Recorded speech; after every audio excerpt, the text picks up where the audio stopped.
get into the salary cap, we'll get into the luxury tax, and I'll get into the apron as well too. So NBA salary cap for the 2025-2026 season is set at $154 million. If y'all don't know, the salary cap is essentially just the amount of money allotted that the NBA teams are allowed to pay their players. So there's a certain bucket of money that they're allowed to be able to pay all the players on their team, and they have to split that evenly. And if they go above that $154 million, then they're in the what's called the luxury tax. So in the luxury tax, they have to pay the NBA and other teams extra money per dollar amount they spend extra above that that specific line that they have there. And then there's another thing called the second apron. And the second apron add even more stipulations and penalties. So teams like the Boston Celtics, for example, they went way over the luxury tax, way into the second apron to be able to keep all their main guys together just so they can win a championship. Because you want to have as much depth as possible. You want to have as much stars on your team as possible to be able to win the championship. But to be able to keep a lot of these guys together, it costs a lot of money. And you're most likely going to have to go into the luxury tax to be able to do that. So the Boston Celtics did that. They were way into the second apron, which restricted a lot of moves that they could make to be able to rebolster their team. And then as soon as they got some new ownership, they got rid of Porzingis and they got rid of Drew Holiday as well, because they just couldn't afford to pay all these players all at the same time. It would essentially cripple their team. So they traded these guys out, and now they're going to try and rebuild around Jason Tatum and Jalen Williams. So that's what teams are going to have to do. So the National Basketball Association announced today that the salary cap has been set to $154 million for the 2025-2026 season. The tax level for the 2026 season is $187 million. So the $154 million is the salary cap, but then the luxury tax level is $187 million. So any team that goes above the $187 million has to pay an extra penalty on top of it. And for example, if you go over the luxury tax line for the first $5 million, you have to pay an extra $1.50 per dollar contract that you give out. I hope this is not confusing. It's kind of technical, and this is like kind of the NBA GM stuff that goes on in the background and how they have to manage the money to be able to stay competitive.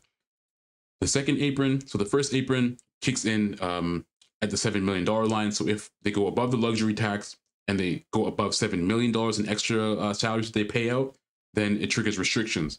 So one of those restrictions is a full mid-level exception. One of them is that you're not allowed to sign and trade players.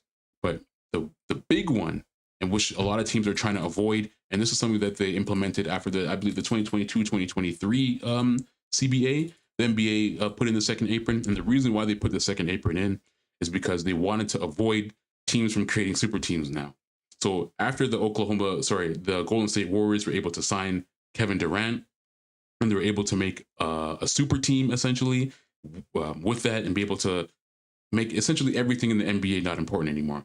The regular season wasn't important anymore. The playoffs weren't important because y'all already knew who was going to be there. Y'all already know it was going to be Golden State Warriors, and y'all already knew Golden State Warriors were going to win everything. So it wasn't exciting to watch, and they didn't want other teams to be able to continue to make super teams like this. So they put in the second apron to be able to penalize teams for just being able to pay as much as they want to the luxury tax, and to be able to essentially create super teams for as long as they want. Because in theory, before in the old system, what you could do is you could just pay as much luxury tax as you want. Especially if you have an owner who's super rich, you can pay just luxury tax, and continue to create a dynasty just with the amount of money you have.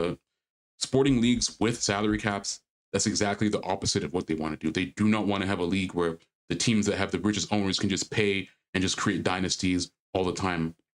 Kind of like what you can do in soccer. Like, I don't know if y'all watch soccer, but if you watch English Premier League, or if you watch La Liga or whatever like that, essentially the richest teams can just buy the best players and continue to win all the time.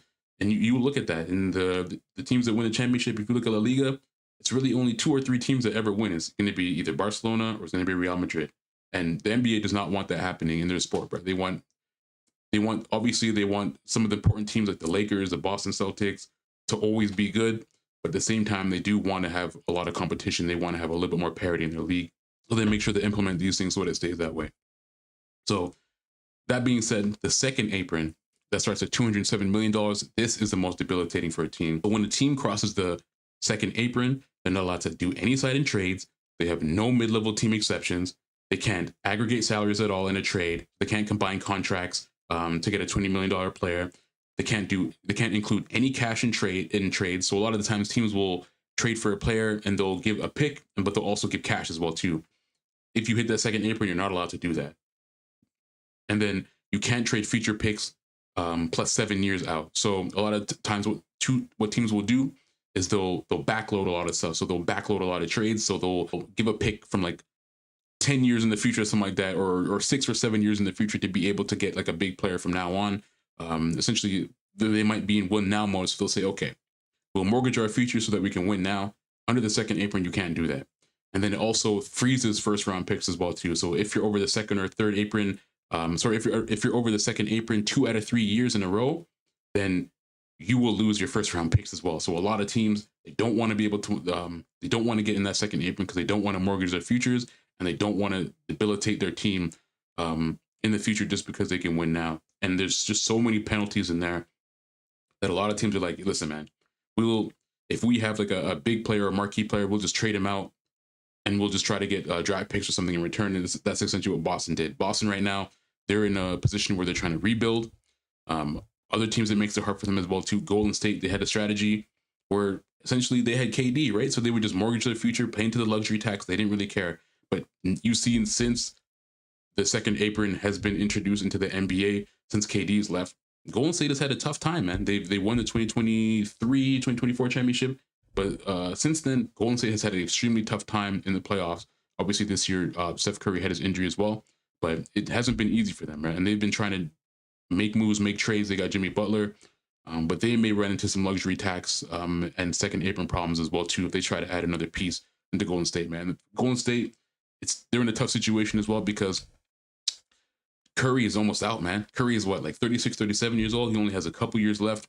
And he has a lot of injuries that are creeping up on him. Like he had those calf strains in the playoffs as well, and he missed essentially the entire second round against OKC.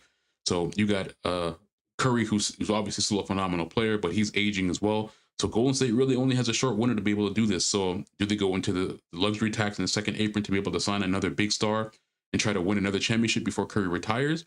It's going to be hard, man. With these new rules, it's going to be extremely hard. So that's a little bit more insight into kind of the luxury tax, the first apron and the second apron, how that works and how it's kind of debilitating teams. And this is why OKC has essentially signed everybody all just right now to be able to just win now. Just win now as much as possible. We'll deal with the second and third. We'll deal with the first and the second apron in the future. And hopefully what they're hoping is that under the new collective bargaining agreement, the max deal that they're going to be able to give those players is going to be a lot lower compared to what the luxury tax and what the second apron and first apron will be, so they can keep their team together, hopefully.